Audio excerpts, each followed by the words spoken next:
बांध बनाए जा रहे थे, नई सड़कें बनाई जा रही थी, डैम बनाए जा रहे थे। तमाम सवालों को लेकर के हम राज्य बनने से पहले तो इतने बने कि राज्य बनने के बाद तो लगातार हम उत्तराखंड में किसी न किसी माध्यम से हमने कुछ वो बनाए थे।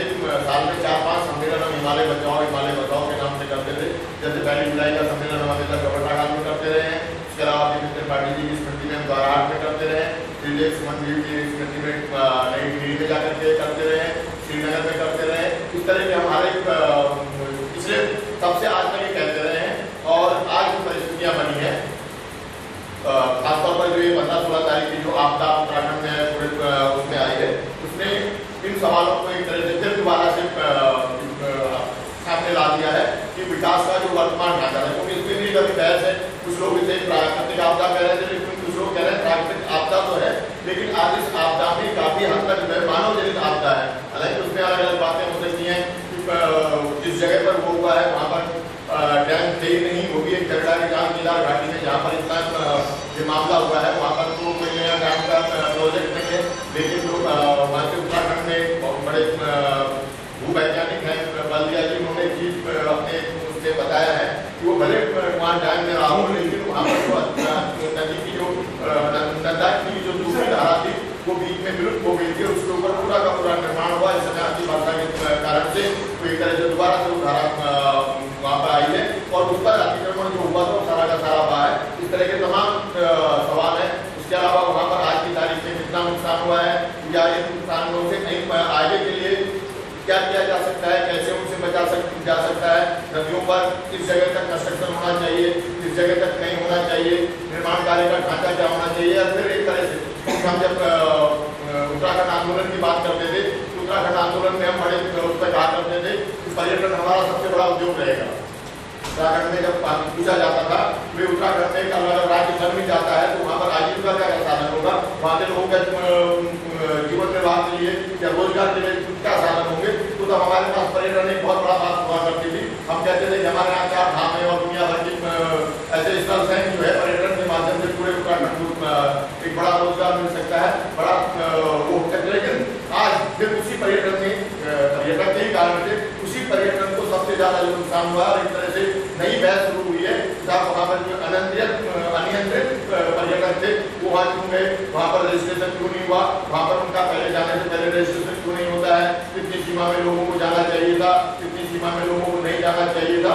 इन तमाम ये इस तरह के सवाल आज के उस दौर में खड़े हुए हैं। तो उसी गोष्ठी को हम इस बार आपदा को देखते हुए हम पहाड़ में न तो कर पाए न अपने समय जा पाए, लेकिन हमने कहा कि हम इस मामले में दिल्ली में रहकर इस पर चर्चा करें कि आखिर जो ये कारण है क्या उसके कारण है और क्या उसके निवारण के लिए कुछ कारण हो सकते हैं। साथ साथ जो पुनर्वास की समस्या है बहुत बड़े पैमाने के ऊपर में, क्योंकि आज जो है उत्तराखंड के मुख्य सचिव बयान दे रहे हैं कि 1133 गाँव से हमारा कोई संपर्क नहीं हो पा रहा है। कुछ कहीं कहा जा रहा है कि 42 गाँव में स्थानांतरित हो गए हैं, पर असलियत क्या है वो चीजें आज तक भी लोगों के सामने पूरे नहीं आ पा रही है। तो इन तमाम चीजों पर भी बात करने के लिए हम लोगों ने यहाँ पर इकट्ठा होने का काम किया है। हालांकि आपदा के बाद से लगातार अलग अलग जगहों पर अलग अलग गोष्ठियों से इस तरह की बातें होती हुई आ रही हैं और कर रहे हैं, लेकिन हम इसी सब चीजों की चर्चा के लिए यहाँ पर आए हैं। हमारे बीच में यहाँ बहुत अपने अपने क्षेत्र के बड़े विशेषज्ञ भी हैं। बाकी लोग हैं हमारे बीच में, डॉक्टर ओंकार मित्तल है जो भी पिछले कई सालों से इस सारे मामले में, गंगा के मामले को लेकर के, हिमालय के मामले को लेकर के कई हम लोगों का मार्गदर्शन करते रहे, बताते रहे। हमारे बीच में सरदार मानसिक जोश जी है जिनको कि समाजवादी आंदोलन की बात हो तो पिछले 30-35 साल से हमारे साथ हैं और इस तमाम मामलों को लेकर के यहाँ से लेकर के हिमालय तक में उन्होंने हमारे साथ गए हैं। इन तमाम चीजों का अपनी राय साझा की है। हमारे साथ में अटल बिहारी शर्मा है। शर्मा जी भले वो भी उत्तराखंड नहीं है, लेकिन इस सबसे उत्तराखंड में बहुत लंबा उनका अनुभव है। उत्तराखंड में बहुत जगहों पर उन्होंने दौरा किया है। पिछले उत्तरकाशी की जो बाढ़ थी उस समय अटल बिहारी शर्मा उन लोगों में से थे जो है स्थानीय लोगों से भी पहले उत्तरकाशी पहुंचने का जिन्होंने काम किया था। हमारे साथ में यहाँ पर जो है देव सिंह रावत भी है, किसी परिचय का मोहताज नहीं है। देव सिंह रावत उत्तराखंड के संपादक है, उनके बारे में कोई नहीं कहता है। सत्येंद्र सिंह रावत जी है जो उत्तराखंड जागरण के संपादक है। डॉक्टर सरावत हुसैन सिद्दीकी है और दयाल पांडे जी उत्तराखंड से, उर्मिलेश भट्ट जी है, और तमाम हमारे और साथी यहाँ पर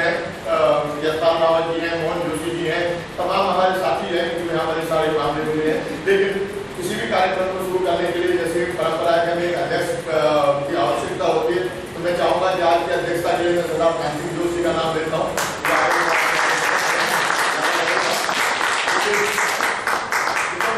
मैं बताना चाहता हूँ सरदार ध्यान सिंह जोशी के बारे में। जो लोग हैं, जब उत्तराखंड का आंदोलन चल रहा था, उत्तराखंड आंदोलन के अंदर में जो ये उधम सिंह नगर है, उधम सिंह नगर में बड़ी तादाद के अंदर में वहाँ आंदोलन चल रहा था। वहाँ के सिखों का एक कहना था कि उत्तराखंड के अंदर में शामिल नहीं होंगे, हमें उत्तराखंड में शामिल न किया जाए। तो तब दिल्ली के अंदर में सरदार ध्यान सिंह जोशी ने डॉक्टर महीप सिंह और तमाम सिख विद्वानों को बुला करके कॉन्स्टिट्यूशन क्लब में एक सम्मेलन किया था, जिसमें कहा था कि आखिर आप उत्तराखंड के में शामिल क्यों नहीं होंगे, नहीं रहना, नहीं होना चाहते तो उधम सिंह नगर से निकल जाओ, वहाँ से आ जाओ। तो खैर उस दौर के से जो है लगातार उत्तराखंड के मामले में अपनी दीवार बनाए रखते हैं।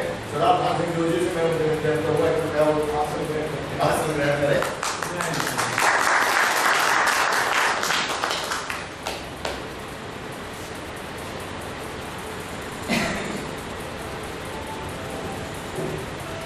साथ में डॉक्टर साहब ने निवेदन करूँगा, डॉक्टर साहब क्या वो मंच में आने का कष्ट करें। चलिए ऐसा भी है कोई बोले कल्याणी शर्मा जी और सुरेश नोटिया जी, आपका उत्तराखंड का प्रतिनिधित्व कर रहे हैं, जल्दी निकल जाना।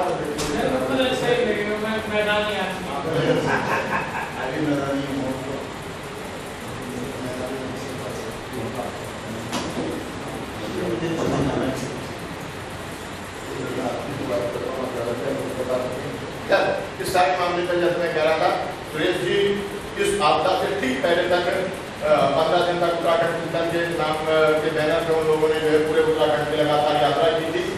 और उसके बाद भी आपदा के बाद से लगातार जो है पहाड़ से एक तरह से बिल्कुल संबंध बनाए हुए हैं। और तमाम मामलों को लेकर के लंबी पिछले अभी अल्मोड़ा ग्राम कमेटी भवन में उन्होंने मीटिंग की थी, और यहाँ जो हमारे गढ़वाल भवन है उसमें भी मतलब तमाम इस तरह की घोषणाएं हो रही हैं। और अच्छा उनका एक अपना अध्ययन है, उन्होंने एक सारे मामले को लेकर के उत्तराखंड की आपदा को प्राकृतिक आपदा घोषित किया जाए। उस सवाल को लेकर के अभी जंतर मंतर के तमाम संगठनों ने धरना दिया था। उन्होंने अपना एक ज्ञापन जो प्रधानमंत्री को यहाँ सौंपा था, उसमें उनके कुछ चार्टर जो भी मांग थी, जो बिंदु थे, तो तमाम विषय में उन्हीं से कहूँगा कि सबसे पहले अपनी बात रखें। उस सारे मामले की एक भूमिका भी उसमें हो जाएगी और उसके बाद बाकी लोग चर्चा कर सकेंगे।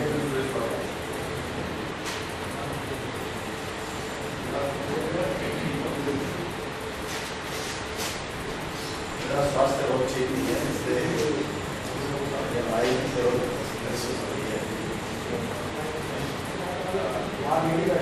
अध्यक्ष मंडल और साथियों,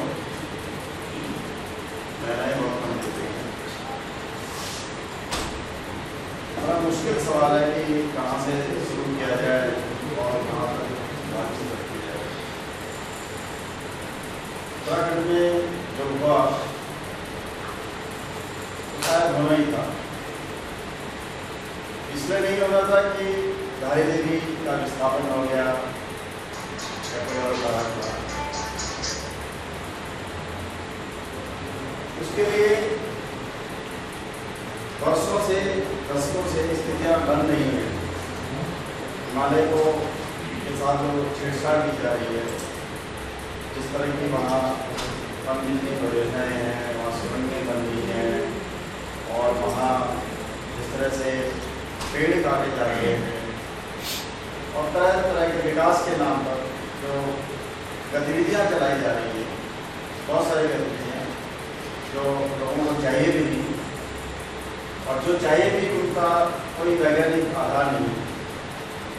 जैसे सड़क पहाड़ में गांव तक पहुंचने के लिए बहुत जरूरी एक माध्यम है, और अक्सर हमें देखने में भी आता है कि पहाड़ के लोगों को जो सबसे ज़्यादा जरूरी चीज़ें चाहिए होती हैं, उनमें सड़क ही, अस्पताल, सड़क, स्कूल, बिजली, पानी, ये 4-5 ऐसी चीज़ें हैं जो पहाड़ के हर गांव को चाहिए।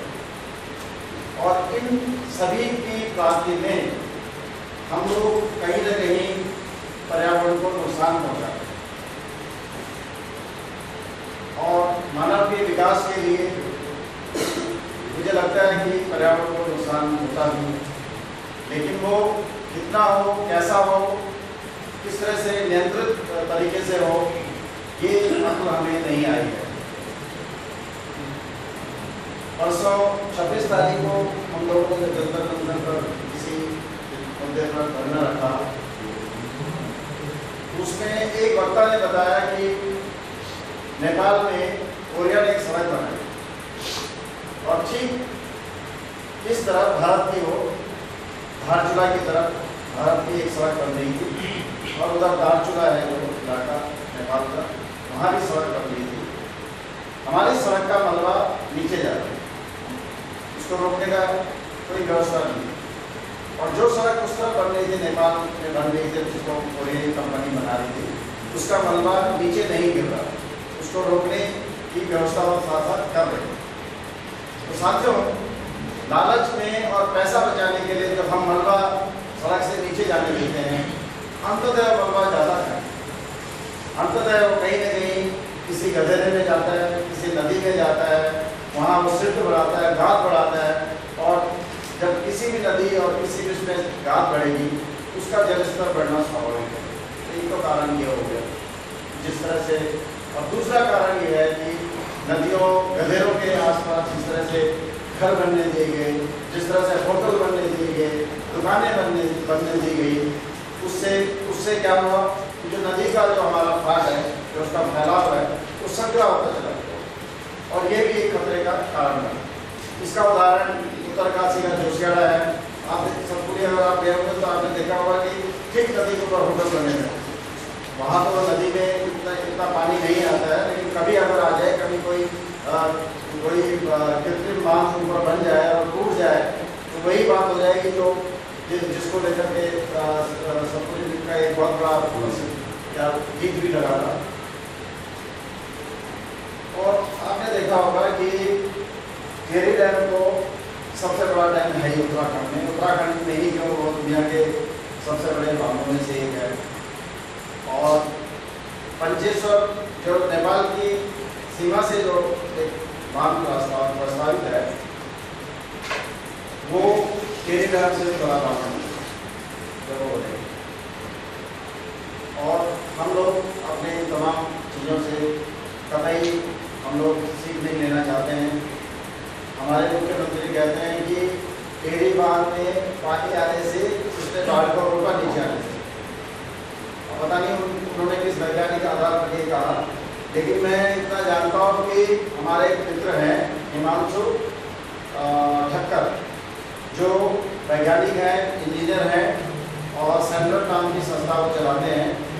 उनका एक अध्ययन आया है, उन्होंने ये कहा कि मुख्यमंत्री ने जो टिप्पणी की है वो गलत टिप्पणी है, किसी आधार पर नहीं है। तो संक्षेप में मैं इतना ही कहूँगा कि ये कोई आधार नहीं कहने का कि बांध बनने से हम बाढ़ रोकने में सक्षम होते हैं। अगर ऐसा होता तो फिर उस बांध के जरूरत पड़ने पर उसके दरवाजे क्यों खोले जाते। अभी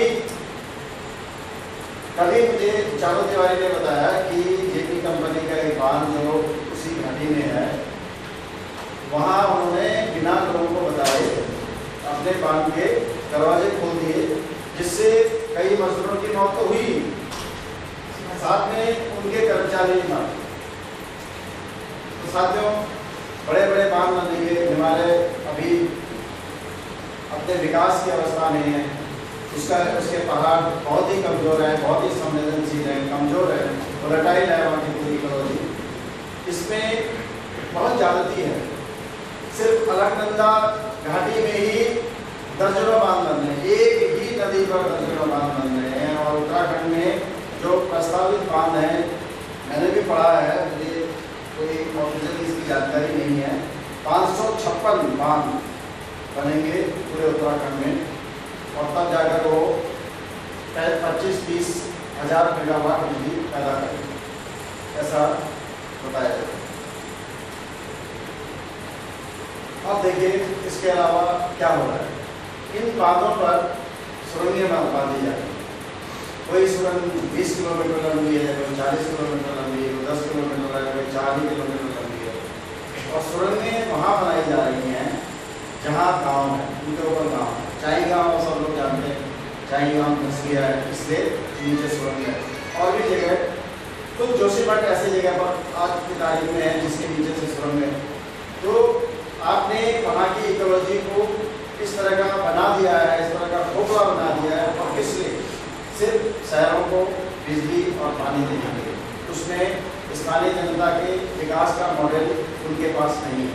अगर होता तो आज हमारे सैकड़ों गाँव जो दुनिया से कट गए हैं, जहाँ स्कूल टूट गए हैं, जहाँ नल टूट गए हैं, जहाँ बिजली के खंभे टूट गए हैं, जहाँ कुछ भी नहीं जा सकता है, कोई राशन उनके पास नहीं, खाने के लिए नहीं, दवाइयाँ नहीं हैं, तो ये बात नहीं। 2008 में इसने जो ये क्या है डिजास्टर मैनेजमेंट अथॉरिटी जो है, उसने 2008 में कुछ गाइडलाइंस बनाई थे। उसने पूरे देश के लिए गाइडलाइंस बनाई थी और कहा था कि हर राज्य इनको लागू करे। लेकिन दुर्भाग्य ऐसा है कि उत्तराखंड समेत बहुत सारे राज्यों ने उन गाइडलाइंस को शायद पढ़ा भी नहीं। अगर उन गाइडलाइंस को पढ़ लिया होता तो शायद आपदा तो आती, उसको शायद हम रोक नहीं सकते थे, लेकिन कितने लोग नहीं मरते, कितने मकान, कितने घर, कितनी सारी तबाही नहीं, अगर हमको मालूम। उसमें सीधा सीधा गाइडलाइंस में एक बात यही है कि नदियों को खुला रहने दीजिए, उनके आसपास आप कंस्ट्रक्शन मत कीजिए, उन पर बांध मत बनाइए, सब बहुत सारी चीज़ें। लेकिन इनका जो विकास का मॉडल है उसमें वो गाइडलाइंस आड़े आते हैं, इसलिए उन्होंने उस पर कोई बात नहीं की। इसके बाद अभी जैसे इंडिया मेट्रोलॉजिकल डिपार्टमेंट ने कहा कि हमने राज्य सरकार को पूर्व सूचना दे दी थी, और हमारे जो चीफ सेक्रेटरी हैं वहाँ सुभाष कुमार, उन्होंने कहा नहीं, हमें कोई सूचना नहीं दी। साथियों, हर विज्ञान की अपनी एक भाषा होती है। इसी तरह से मेट्रोलॉजी की भी एक अपनी भाषा है, वो हैवी है, वेरी हैवी, इस तरह से कुछ को डिफाइन करते हैं। वो एक ऐसा नहीं बता सकते कि कहाँ पर क्लाउड बस्ट होगा, कहाँ बादल फटेगा, वहाँ ऐसी तबाही आ जाए। तो एक ओवरऑल पिक्चर आपको देते हैं, और वो भी जो सैटेलाइट से जो तस्वीरें खींचते हैं उनके आधार पर वो अपना अध्ययन करते हैं और उसके बाद वो अपनी रिपोर्ट बनाते हैं और सबको देते हैं। और हमारी सरकार कहती है कि उन्होंने हमें ऐसी कोई चेतावनी नहीं दी। यानी हर आदमी अपनी जिम्मेदारी दूसरे पर किसका देना चाहता है, अपनी खातिर चाहता है। अब आपदा होगी, इतनी बड़ी आपदा होगी जिसकी कल्पना नहीं की। आप लोग ने अगर जो आजकल फेसबुक पर एक केदारनाथ का फोटो डाला जा रहा है, 1875 या 85 का कहीं का बहुत पुराना फोटो, उसमें अगर आप उसकी टोपोग्राफी अगर आप देखेंगे, एक तो वहाँ कोई भी भवन नहीं है, कोई भी कंस्ट्रक्शन नहीं है, किसी तरीके की कोई चीज़ नहीं। इसके अलावा उसके ठीक पीछे ऐसी ढलान है, और ढलान के बगल में आपने देखा होगा इस तरह के थोड़ा सा हल्के से स्लोप है, अर्थात जो भी पानी ऊपर से आएगा वो वहाँ आने के बजाय बगल से नीचे कहीं निकल जाएगा। जिन लोगों ने, जिन विद्वान लोगों ने वहाँ उस मंदिर की स्थापना की होगी, उन्होंने भी, और जो उस जमाने में सदियों पहले उस जमाने में जो इतने बड़े बड़े पत्थर वहाँ से ले गए, वहाँ तक ले गए, जो पत्थर स्थानीय नहीं है, वो कहाँ से लाएंगे, कहाँ से ले जाएंगे, ये हमें नहीं मालूम। लेकिन उन्होंने जरूर वैज्ञानिक ढंग से किया। अगर उन्होंने 12 मोटी दीवार बनाई उस मंदिर की और उसका एक खास तरह का ढांचा बनाया, उसमें कहीं ना कहीं कोई विज्ञान जरूर रहा होगा। तो पहले जब तक कंस्ट्रक्शन नहीं था तो निश्चित तौर पर पानी ऐसे निकल जाता होगा, कभी ऐसी घटना हुई हो। लेकिन आप आपने खोद करके वहाँ बिल्डिंग बना दी तो पानी तो सीधे आएंगे, ये भी एक कारण है। दूसरा ये कि केदारनाथ का जो मंदिर है वो इकोलॉजिकली सेंसिटिव जोन में आता है, यानी वहाँ किसी तरह का कोई कंस्ट्रक्शन नहीं हो सकता है। आप ये बताइए कि वहाँ इतने सारे कंस्ट्रक्शन कैसे हो गए। मैं फोटो में जो देख रहा था, जो डाली लोगों ने फेसबुक पर तमाम जगह, उसमें कम से कम मेरे ख्याल से 150-200 नए कंस्ट्रक्शन है। वो कहाँ से आके लोग किसने बंदे दिए। तो साथियों, मेरी राय तो ये है कि आज तक की जितनी सरकारें, अब ब्रिटिश तो चले गए, उन्होंने इस तरह से ज़्यादा, उन्होंने भी वायलेशन किए बहुत सारे इकोलॉजिकल नॉर्म्स के। लेकिन अभी जो हमारे सामने है, हमारा कहना है कि अपना जितनी सरकारें हुई हैं, चाहे केंद्र में रही है, चाहे जब हम उत्तर प्रदेश में थे, या चाहे उत्तराखंड चलने के बाद, सारी सरकारों और सारी पार्टियों के खिलाफ मुकदमे चलाए जाने से उन्होंने इकोलॉजिकल वो किया है, हत्या की है, उसने पारिस्थितिकी की हत्या की है। उसको शॉर्ट में इको साइट भी कह सकते हैं। इसके लिए वो लोग सब जिम्मेदार हैं। उन्होंने वहाँ बड़ी बड़ी परियोजनाओं को अनुमति दी और तमाम इस तरह के निर्माण उन्होंने होने दिए जिससे आज हमें नुकसान हो। अब देखिए मैनेजमेंट की बात देखिए, पिछले 5-7 साल से हर साल उत्तराखंड में ऐसा होगा, कोई ऐसा साल नहीं जिस बार इस तरह ग्राउंड का समाधान नहीं करता है, जगह जगह लोग मरते नहीं हैं। अभी 1-2 साल पहले आपको याद होगा कि बागेश्वर में स्कूल के बच्चे बह गए थे।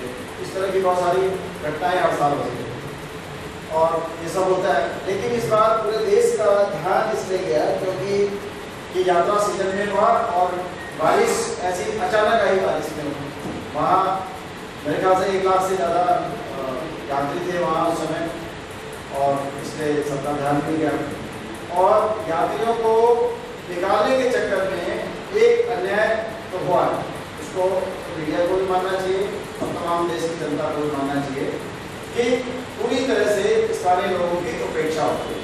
उनकी ओर किसी का ध्यान गया है नहीं कि गाँव में राशन पहुँचना चाहिए या नहीं पहुँचना चाहिए और दवाई पहुँचनी चाहिए या नहीं, या वहाँ लोग मर गए होंगे। परसों हमारे साथी बहुत पाठक हैं, वो धरने में बता रहे थे कि वहाँ ये गांव है, उस गांव के ज़्यादातर लोग वहाँ मंदिरों में पुजारी हैं, केदारनाथ और आसपास जहाँ भी होंगे।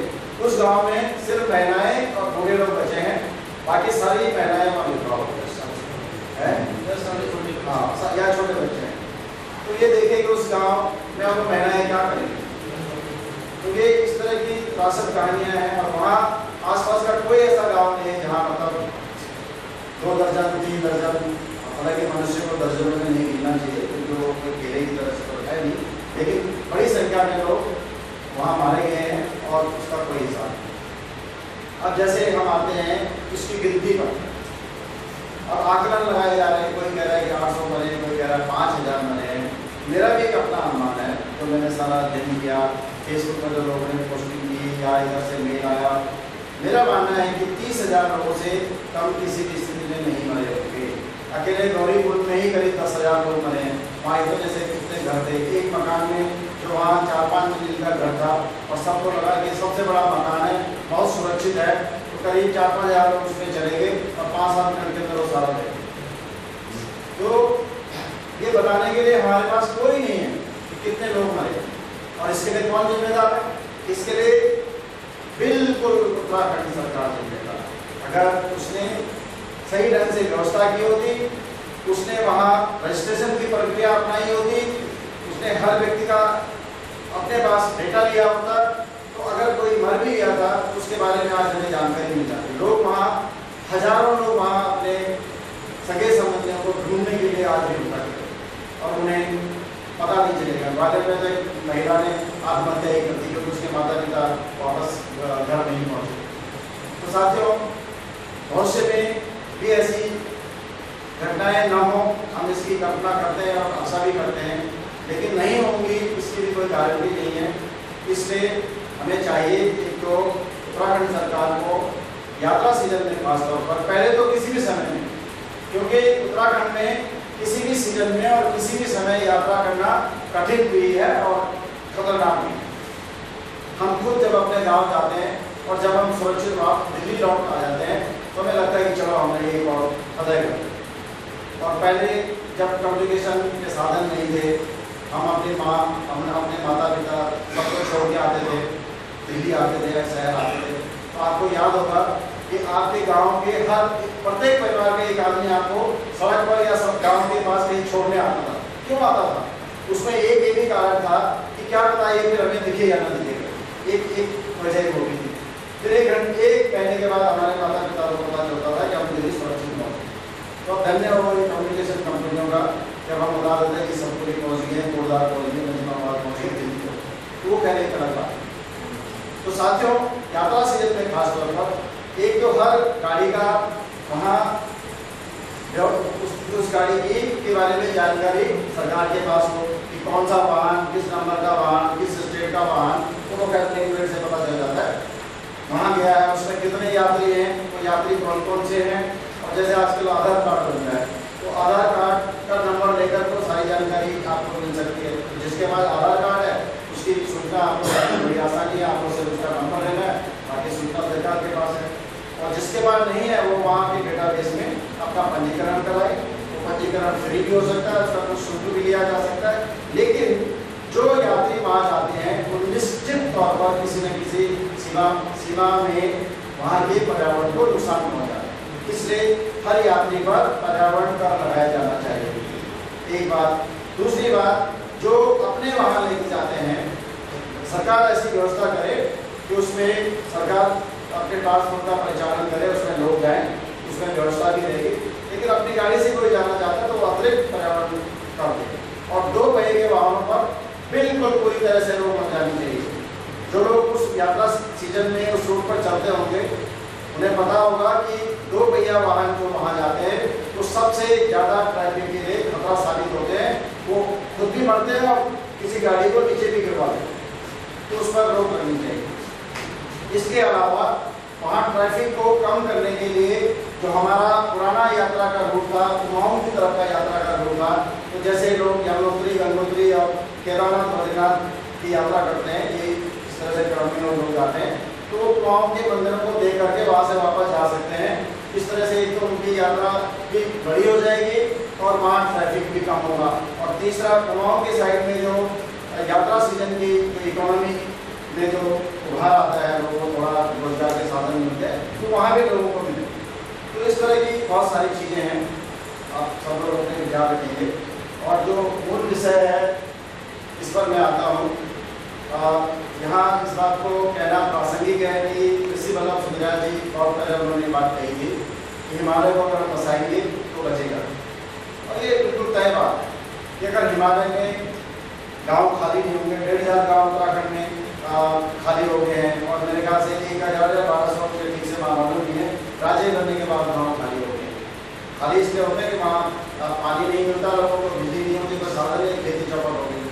तो अगर हम अपनी खेती की चकबंदी करें, उसका पूरा बंदोबस्त कराएं, मतलब 50 के दशक के बाद, मतलब आज़ादी के बाद एक बंदोबस्त हुआ था पूरे देश में, जो लैंड सेटलमेंट होता है, उसके बाद अभी तक नहीं हुआ। तो एक तो लैंड सेटलमेंट किया जाए, ये बहुत बड़ी जरूरत है, चकबंदी कराई जाए, लोगों को वही रोकने के लिए उनको कुछ सुविधाएँ दी जाए, और इकोलॉजिकल जो जोन की बात आज की तारीख में आ रही है वो हो, उससे हमारा परहेज नहीं है, क्योंकि पूरे देश में बन रहे हैं और बनने भी चाहिए, लेकिन वो मनुष्य की कीमत पर नहीं बननी चाहिए। इस तरह की कोई नीति बननी चाहिए कि उसमें संतुलन नहीं। तो हिमालय बसेगा तो बचेगा भी, और बचेगा तभी जब वहाँ इतनी बड़ी परियोजनाओं को रोक लगे, बांध बने, छोटे बने, रन ऑफ द रिवर बने, ताकि वो बहुत डैमेज ना हो, सोएंगे ना बने, गाँव विस्थापित न हो। ये बहुत सारी बात है। तो साथियों, मुझे लगता है मैंने काफ़ी बोल दिया है।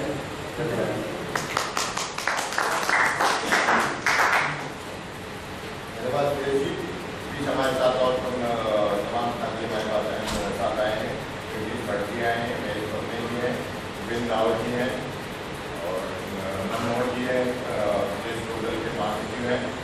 और शुरू करने से पहले अटल जी कह रहे थे कि भाई कैसे पहाड़ियों को बुलाएंगे, कुछ बोलने में हो। हमारे बीच हमारे लोक कलाकार हैं मोहन रावत जी। मैं मोहन रावत जी से निवेदन करूँगा कि वो आकर के पहले एक गीत की बुलाएंगे आपके बीच में, वो भी कह सकते हो गए, उसके बाद हमारे बीच में हमारे पत्रकार धीरेश झाजी हैं, और आपका नाम महेश राठी जी हैं, और हमारे साथी हमारे बीच हैं सेक्रेटरी से जाना लक्ष्मी जी है, और बाकी तमाम साथी हैं जो आए हमारे। तो मोहन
बचाव का जो दर्शन था, खासतौर पर चाइना के हमले के बाद में डॉक्टर राम मनोहर लोहिया ने पूरे देश के अंदर में हिमालय बचाओ की बात की थी। उनका दौर या वो मकसद, उस टाइम का जो मकसद था वो मकसद था कि हिमालय की रक्षा विदेशी ताकतों से, विदेशी हमलावरों से हिमालय की रक्षा का सवाल था। लेकिन आज जो मौजूदा सवाल है वो हिमालय खुद अपने आप में जो है एक तरह से, और क्या कह सकते हैं, हिमालय अपने आप में इतना रुग्ण हो गया है कि वो जो है हमारे द्वारा दिए गए रोगों से या परिस्थितियों के या जिनको हम प्राकृतिक विनाश कह रहे हैं उनके कारण से वो लगातार दरक रहा है। वो भी एक हिमालय की सुरक्षा पर एक बड़ा सवाल खड़ा हो गया है। हमारे बीच इस बीच मोहन मिस्त्री प्राकृतिक परिषद से हम लोगों के बीच पहुँच गए हैं। चारू तिवारी जिनका हम इंतजार कर रहे थे काफी समय से, चारू तिवारी भी हम लोगों के बीच है। मैं अब निवेदन कर रहा हूँ भाई देव सिंह रावत जी से कि वो आकर के इस मामले में अपनी बात है भाई देव सिंह रावत जी, और तमाम आगे वाले तमाम वक्ताओं से मेरा एक निवेदन भी है कि हम अपनी सार्वजनिक बातें ही करें, जिससे कि हम ज़्यादा लोगों को सुन सकें। हिमालय बचाओ, हिमालय बचाओ, वर्गीय पावन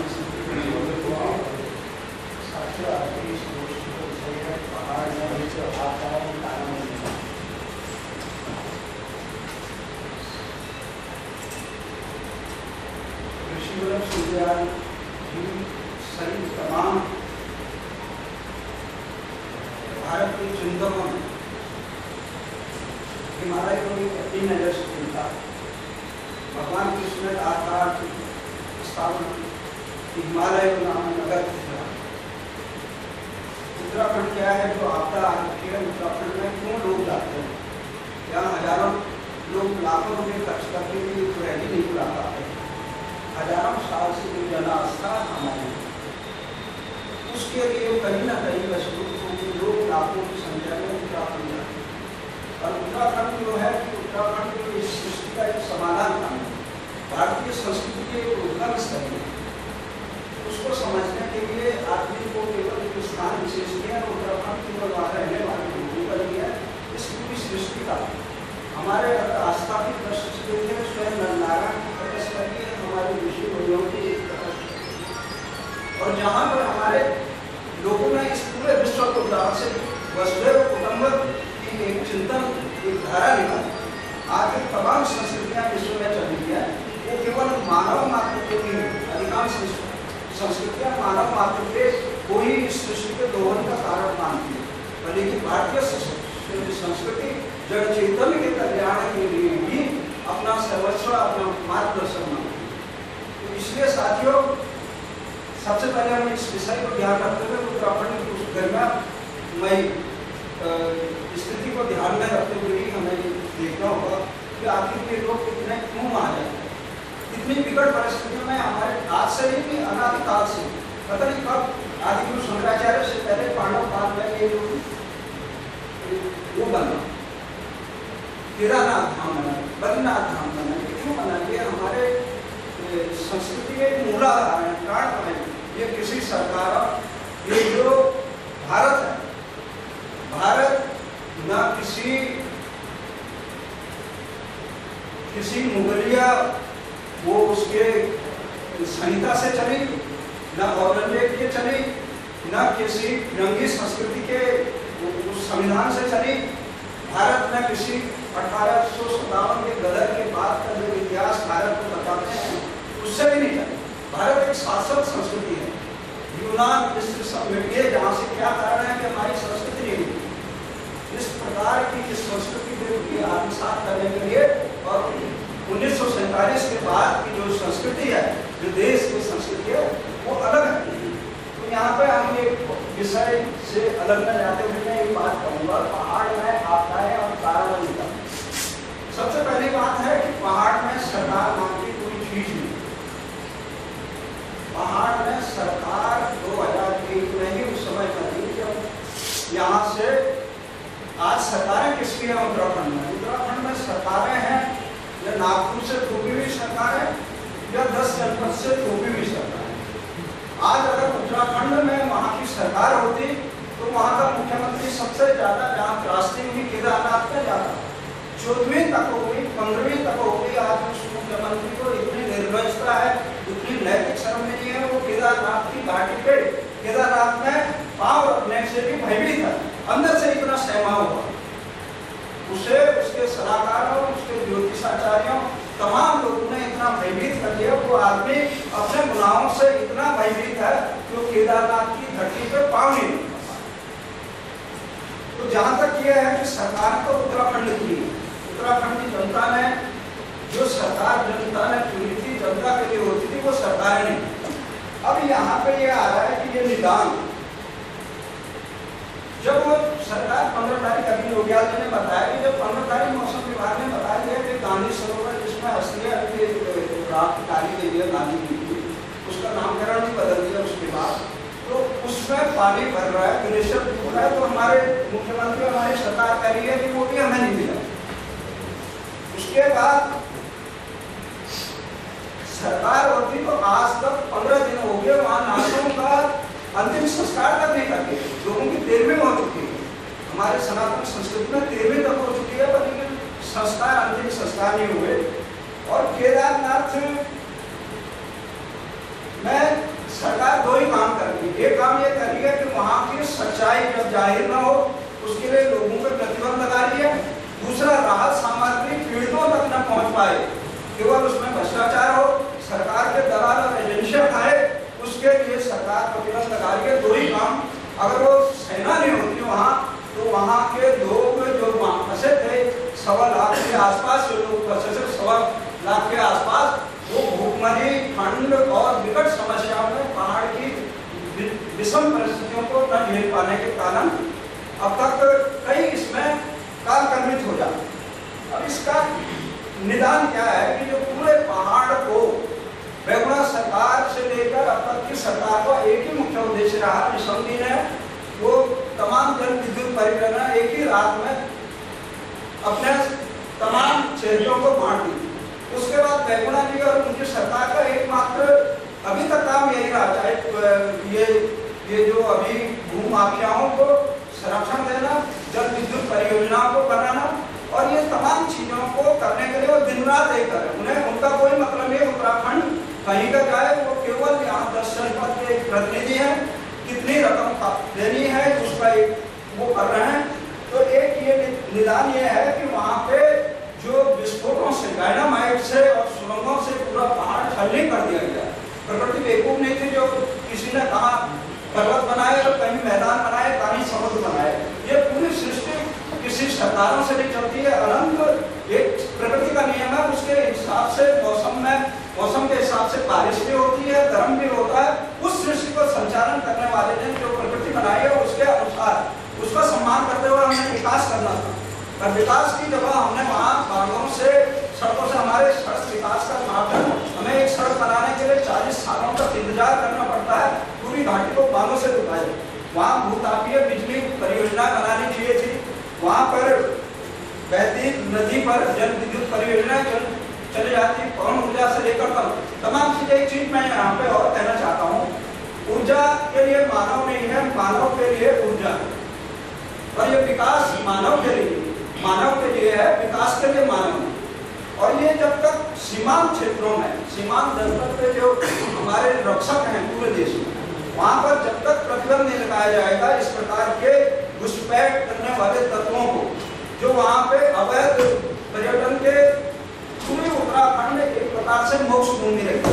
पांडवों के काल से भी वहाँ पे जितने लोग जाते थे, अंतिम समय पे अपने घर बार में बैठ कर जाते थे, वो कहते थे आज ये तो ठीक है, नहीं तो तर्पण करनी है। अधिकांश अपने तर्पण करके भी जाते थे। उस मोक्ष भूमि में इन्होंने अयासी का पर्यटन के नाम पे धार्मिक तीर्थाटन, हमारी जलास्थाओं को रोक दिया। जहाँ तक ये बांधों के लिए, केवल अपने स्वार्थ के लिए, किसी जन कल्याण के लिए, तो उसके निदान ये है कि प्रकृति के अनुरूप यहाँ पर शराब का पूरा उत्तराखंड जो था, कि आज गंगा यमुना की वो भूमि है, और वहाँ पूरी भूमि को यहाँ शराब का गटर बना देगा। शराबी चाहे बद्रीनाथ मंदिर में हो, अभी एक मित्र बता रहे थे, बद्रीनाथ में भी शराब और मांस का पूरा प्रबंध मिल जाता है। इस प्रकार के जो वो है, अभी बता रहे थे नोटिया ने कि वहाँ पर निर्माण की स्तर पर किसने एकाएक बना दी, ये सरकार के मिलीभगत से होगा। और इस मिलीभगत को जब तक हम दूर नहीं करेंगे तब तक वहाँ का निदान नहीं हो। दूसरा एक महत्वपूर्ण चीज है, जो उत्तराखंड हिमालय का जो क्षेत्र वहाँ के हमारे 66% जमीन जो है वो वन भूमि है। हमारे हिमालय का जो क्षेत्र है उसके लोगों को, सीमांत क्षेत्र के लोगों को, सरकार को हम एक पेड़ विकास के लिए रोड बनाने के लिए निकाल सकते हैं। हमारे लोगों को, सरकार को पेड़ ना काटे और ईंधन से लेकर बिजली से लेकर ये सरकार की व्यवस्था होनी चाहिए। और दूसरी बात यह है, एक महत्वपूर्ण है कि सारे विश्व बैंक से लेकर तमाम भारत की सरकारें वहाँ पर वृक्षारोपण का जो काम करती है, हर साल अरबों डॉलर वहाँ पर खर्च किया जाता है। तमाम एनजीओ पर प्रतिबंध लगाना चाहिए। रशिया की तरफ जगदीश भट्टी बता रहे थे कि रशिया में एनजीओ पर अभी पुतिन ने प्रतिबंध लगाया। आज हमारे समाज में सबसे जो काम को, समाज को खत्म करने वाली चीज बन गई है अधिकांश एनजीओ। कुछ एनजीओ अच्छे काम कर सकते हैं पर अधिकांश एनजीओ केवल बजट और गोष्ठियों तक से आगे नहीं बढ़ते हैं। तो हमारे यहाँ ये करना चाहिए कि जितने वो लोग हैं, पहाड़ के जितने लोग हैं, वो कौन है? पर्यावरण सेना। उन पर्यावरण सेना को मानकर उनको, जब तक ये उत्तराखंड में ये वन विभाग नहीं आया था, जंगलात विभाग नहीं आया था, उत्तराखंड के वनों की रक्षा हम लोगों ने की थी। वहाँ के लोगों को वो जो पैसा आ रहा वन रक्षक मान के उनके अपने एरिया में वो वन पर्यावरण सेना वो काम करेगी। उनको वो पैसा दिया जाएगा कि एनजीओ और सरकारी एजेंसी को, उनका पलायन भी रुकेगा, वहाँ का विकास भी होगा, वन भी होगा, पर्यावरण का वो भी होगा। तो इसलिए सड़क बनाने में डायनामाइट जिस प्रकार से अभी कश्मीर में वो सुरंग बनाई 13 किलोमीटर है, कितने किलोमीटर है वो, उसमें बारूद और इस प्रकार के विस्फोटों को काम नहीं किया। हमारे यहाँ छोटे से छोटे काम के लिए विस्फोटों से उड़ा दिया जाता है। और हमारे सब इसके साथ कई और भी बात है, समय ज्यादा हो गया, मैं नहीं बोलूँगा, कितने बोले हैं। धन्यवाद रावत जी। स्पीच हमारे मध्य डॉक्टर अंशुमन दृष्टि, वरिष्ठ साहित्यकार हैं और सचिव इंडियन अकादमी के, हम लोगों के बीच पहुंचे हैं।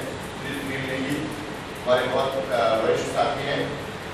नील नेगी जी हम लोगों के बीच हैं। वरिष्ठ दाताराम जमोली जी जो हिमालय बचाओ और हिमालय बचाओ के पूरे अभियान में सन 2001 के बाद से लगातार हम लोगों के साथ सारे उसमें रहे हैं, हम लोगों के बीच हैं। तो मैं खास तौर पर निवेदन करूँगा इसी कड़ी में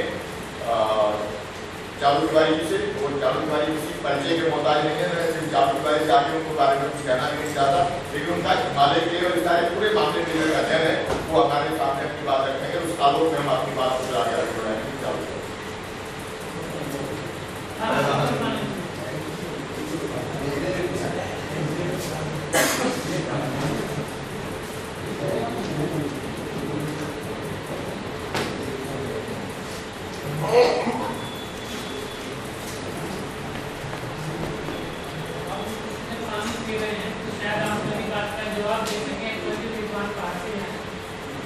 दुर्घटना हुई तो एक तरफ तो वहाँ पे गांधी सरोवर था, दूसरी तरफ चारवाड़ी सरोवर है और केदार जो वहाँ पे वन क्षेत्र है, संरक्षित क्षेत्र, उस तरफ से पानी आया। वहाँ बीच में टापू के पास नदी में और 1 जून की जो पिक्चर है सैटेलाइट की, वहाँ बहुत सारा मलबा पड़ा हुआ है। तो वो मलबा वहाँ पर कहाँ से आया यदि कुछ पता हो तो जिस बंदे ने बाद में आके दवाई बचाई तो वहाँ की कोई निर्माण है या वो मलबा कैसे वहाँ था यदि पता हो इसी को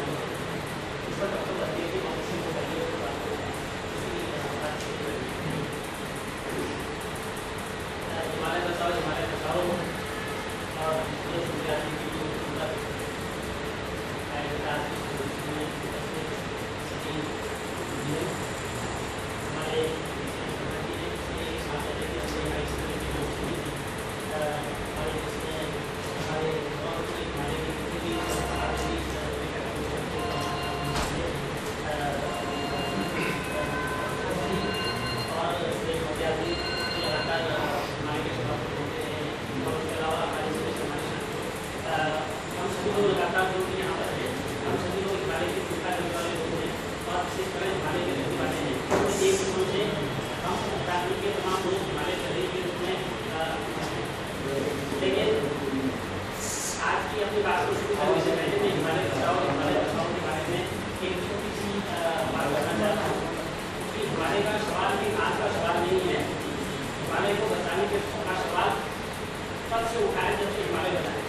जब से हिमालय में बसावट हुई, जब से हिमालय को लोगों ने जानना किया, तब से हिमालय की समस्याएं शुरू हुई है और उसके इंसान की बातें भी जमी।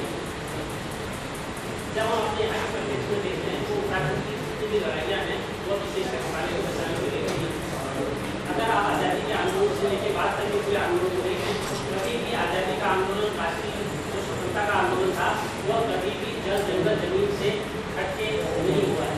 वो हमेशा हिमालय की हिफाजत के सवाल को लेकर उठा है, चाहे वो दिल्ली रियासत के में जंगलात कानून के खिलाफ मामला रहा हो या वो अंग्रेजों के जंगलात कानून के खिलाफ आगे ले जाए, यह हिमालय को बचाने की शुरुआत है। और आज के दशक में आज़ादी के बाद नए ढंग से हमने पहाड़ को जानना शुरू किया, हिमालय को जानना शुरू किया, तो उस समय पूरी दुनिया के लोग हिमालय के बारे में धीरे धीरे समझना शुरू किया। तो 60 के दशक में एक हिमालय बचाओ आंदोलन चला जो भारत की सीमा से निकल के बाहर भी गया और दुनिया के और देशों में भी हिमालय को बचाने की बात करनी शुरू की। और उसमें सबसे प्रमुख रूप से दलाई लामा ने बहुत महत्वपूर्ण ढंग से उस बात को रखा और उससे पहले अच्छे ढंग से हिमालय की बात को करते हुए ऐतिहासिक सांस्कृतिक और भारतीय परिवेश के हिसाब से भी हिमालय को बचाने की बात करते हैं। तो इस सब भाषण में बहुत महत्वपूर्ण घटना हुई दिल्ली में जब हिमालय बचाओ का पूरा अभियान पूरी दुनिया के अंदर चल रहा था। तो उस समय जिनको हम हिमालय कवि ऋषिवर सूर्याजी के नाम से जानते हैं, उन्होंने एक नई बात की। उन्होंने कहा कि हिमालय को कब बचेगा जब हिमालय बचेगा। तो यहाँ पर दिल्ली में एक बहुत बड़ी सम्मेलन हुआ था। इस सम्मेलन में अटल बिहारी वाजपेयी से लेकर राहुल भैया और तमाम वो लोग आए थे जो अलग अलग किस्म से हिमालय को अपनी दृष्टि देखते हैं। जैसे अभिनेत्री रावत जी ने कहा कि हिमालय के अपने अपने आयाम, हिमालय का बहुत बड़ा फैलाव है, हिमालय जितना ऊंचा होता है उतना गहरा भी होता है, और सांस्कृतिक रूप से भी और वह समृद्धि के रूप से भी और वह संकल्पों के रूप से भी हिमालय हमेशा बड़ा होता है। तो जब कोई बड़ी होती है तो उसका आकार भी बड़ा होता है, उसके संकल्प बड़े होते हैं, उसके सरोकार भी बड़े होते हैं। तो जब हिमालय बड़ा होता है तो उसके सरोकार बहुत बड़े हैं और अलग अलग किस्म के हिमालय को हम जानना